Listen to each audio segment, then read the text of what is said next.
Bonjour chers parents et chers futurs parents, je suis Eunice Tellereau du blog éduquersonenfant.com et à travers mes capsules, je vous aide à réussir l'éducation de vos enfants. Je suis moi-même mariée et maman de 4 enfants.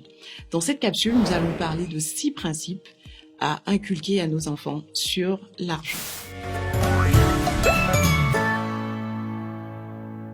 Dans un monde comme le nôtre, dans lequel nos enfants sont de plus en plus bombardés par la publicité à la télé, la publicité sur les réseaux sociaux, les affiches publicitaires dans la ville, dans un monde comme le nôtre dans lequel nos enfants sont soumis à la pression de leurs copains qui possèdent tous des smartphones, qui ont tous des jeux vidéo, qui ont tous des chaussures de dernier cri, qui ont des marques.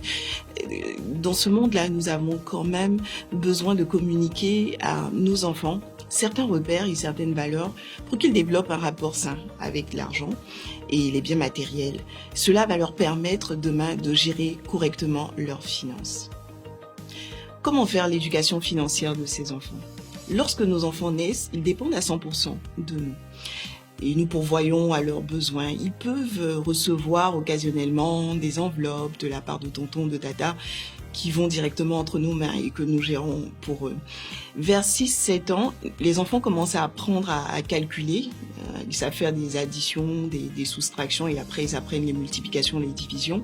Et à ce moment précis, c'est intéressant de leur permettre d'être un peu plus familiers avec l'argent. Comment ? En leur demandant par exemple d'acheter la baguette de pain, de vérifier la monnaie, au supermarché, de donner l'argent à la caissière, de récupérer de l'argent, ou bien les emmener dans un supermarché et puis leur dire tu as droit à 2000 francs CFA ou 3 euros ou 5 euros, choisis un jouet qui te plaît, j'ai envie de te faire plaisir, puis vous restez dans ce budget-là. Donc ils peuvent comme ça se familiariser un peu avec l'argent pour comprendre les soustractions, les additions. Ça permet à leur cours d'être plus concret pour eux.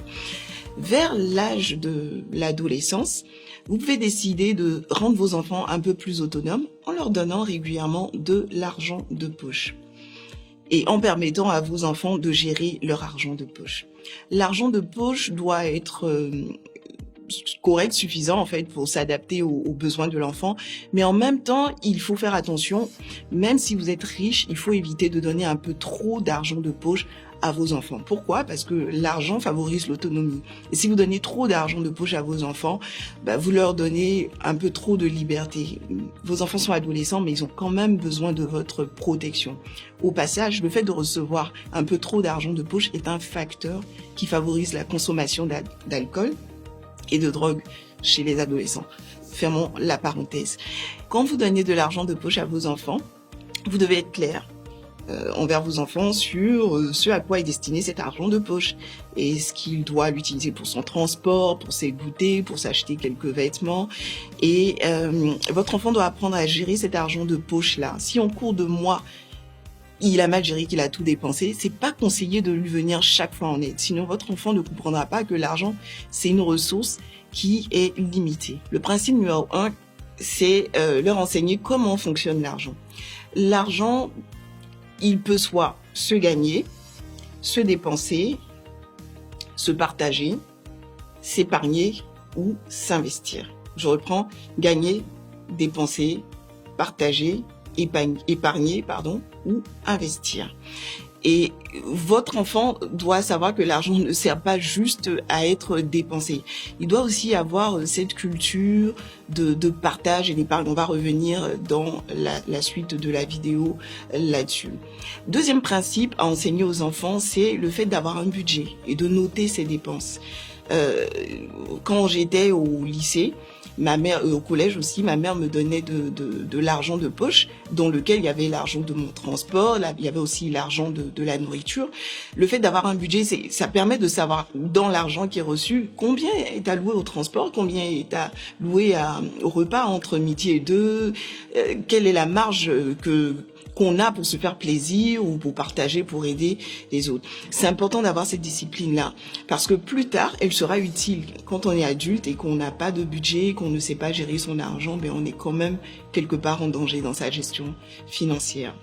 Il faut enseigner à vos enfants à ne pas dépenser plus qu'ils ne gagnent. Comment est-ce que c'est possible ? Eh oui, c'est possible.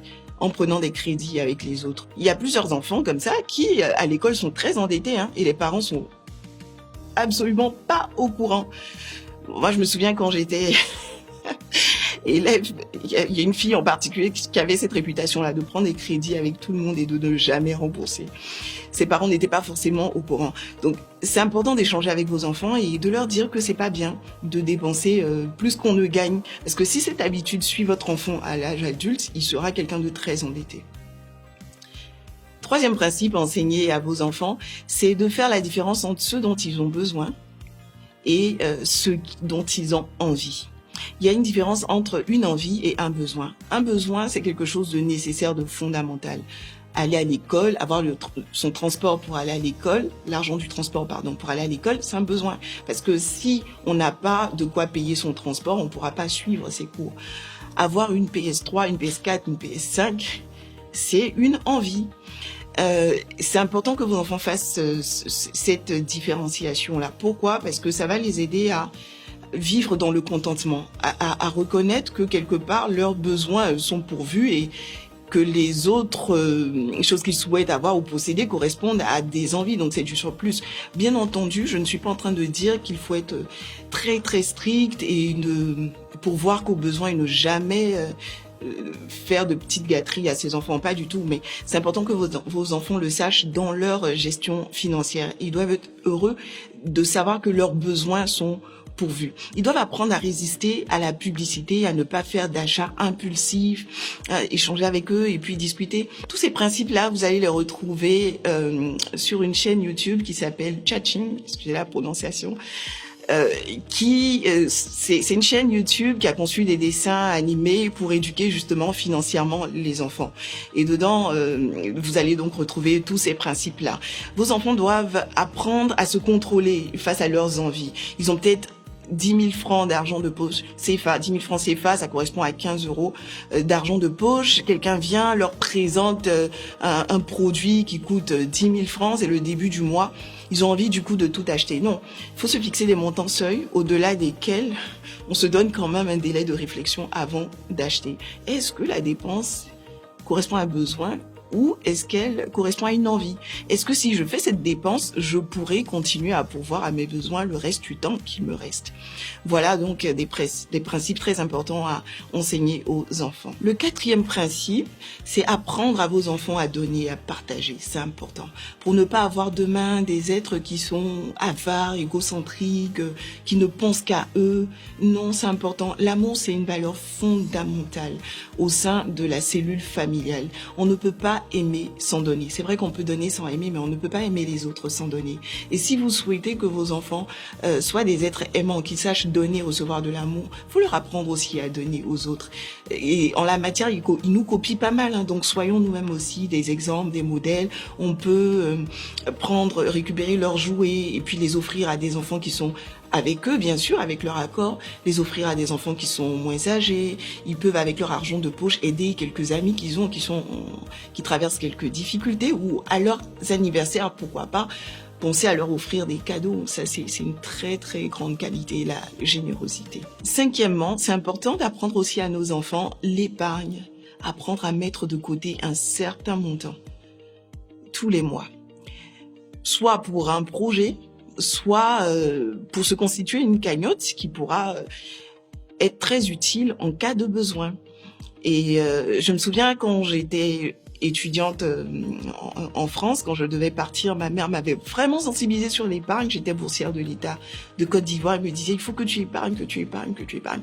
Je me suis retrouvée à 17 ans à gérer une bourse qui faisait autour de 450 euros aujourd'hui, donc ça fait 300 000 francs CFA. Fallait payer l'internat et puis vivre avec le reste. Donc tous les mois, je m'étais fixé comme objectif d'épargner 100 000 francs CFA, donc 150 euros. Et je respectais cette discipline. Ben, vous savez ce qui s'est passé? Au bout d'un an environ, j'avais 1 million sur mon compte. Moi, la jeune fille de 17 ans, 18 ans, 1 million sur mon compte, je me sentais millionnaire. Waouh, donc je suis millionnaire. Mais bon, après, il y a eu quelques difficultés. La bourse n'était pas très régulière et mes épargnes ont fondu comme peur au soleil. Ça n'a pas été évident. Mais vous voyez que le fait de parler, de partager vos principes avec vos enfants les aide et puis les guide, leur donne de bonnes habitudes. Et enfin, 6e principe, c'est leur communiquer la culture de l'investissement. Mon beau-père, il y tient particulièrement. Et il lui est déjà arrivé de rassembler ses petits-enfants pour leur parler du fait d'investir, d'être des créateurs de richesse. Bon, je sais pas s'ils comprennent tout ce qu'ils disent, mais franchement, ils captent quand même l'essentiel. Et un jour, ma fille m'a demandé de lui acheter des Scooby-Doo. Ce sont des fils en caoutchouc, voilà, en plastique, pour faire des porte-clés. Donc j'ai acheté les Scooby-Doo et s'est dit, il faut que je crée de la richesse. Elle a fabriqué un porte-clés. Elle m'a dit, maman, voilà, j'ai fabriqué un porte-clés, faut que j'arrive à le vendre. Je lui ai dit, ouais, bravo ma fille, vas-y, vends. Va chez les voisins, tu sonnes et puis tu leur dis que tu vends des porte-clés. Donc elle est allée au premier étage et puis elle a sonné, elle a dit, bonjour tata, je vends des porte-clés, voilà, j'ai ce porte-clés, il a 500 francs. Et la voisine lui a dit, ah ouais, c'est toi qui l'as fait? Bravo, je t'en commande 10. Tiens, 5000 francs. C'est pas. Ma fille était contente, elle a couru. Maman, je viens de gagner 5000 francs. Je dis, ouais, tape là. Génial. Et t'as commandé combien? 10 porte-clés. Waouh, faut que tu les fasses maintenant. Donc elle était toute motivée et s'est mise à faire ses porte-clés. 1 porte-clés, 2 porte-clés, 3 porte-clés, 4 porte-clés. Maman, tu veux pas m'aider à faire?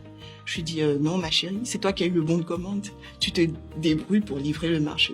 Et si tu veux me sous-traiter du travail, tu me payes. Ah, maman, tu veux que je te paye combien? Je lui dis, tu me donnes 2000 francs dans tes 5000 francs. Ah non, maman. Donc, elle a continué à faire ses porte-clés toute seule. Et finalement, elle s'est débattue pour livrer ses 10 porte-clés.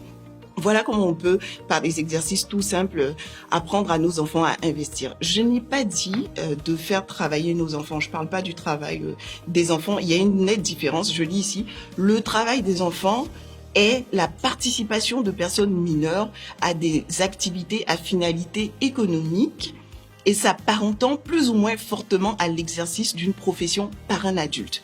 C'est pas de cela qu'il s'agit. Il s'agit de faire de petits travaux pour leur montrer que c'est par la sueur c'est à la sueur de son front qu'on peut avoir de l'argent. Ce sera tout pour aujourd'hui. Je récapitule donc les 6 principes. Principe numéro 1, apprendre à nos enfants comment fonctionne l'argent. L'argent peut soit se gagner, se dépenser, se partager, s'épargner ou s'investir. Deuxième principe, c'est apprendre à nos enfants à établir des budgets et à noter toutes leurs dépenses, à éviter aussi de vivre au-dessus de leurs moyens en prenant des crédits avec les camarades à l'école. Troisième principe, c'est apprendre à nos enfants à faire la différence entre ce qui est utile et ce qui est nécessaire et ne pas chercher à posséder tout ce qu'ils voient, tout ce qui leur est présenté par la pub, vivre dans le contentement. Quatrième principe, leur apprendre à partager et à donner parce que c'est une manière d'exprimer, de communiquer leur amour envers les autres. Cinquième principe, leur enseigner la culture de l'épargne et enfin, leur apprendre à investir. Si vous avez aimé cette vidéo, n'hésitez pas à la liker, à la partager et à vous abonner à ma chaîne. À très bientôt.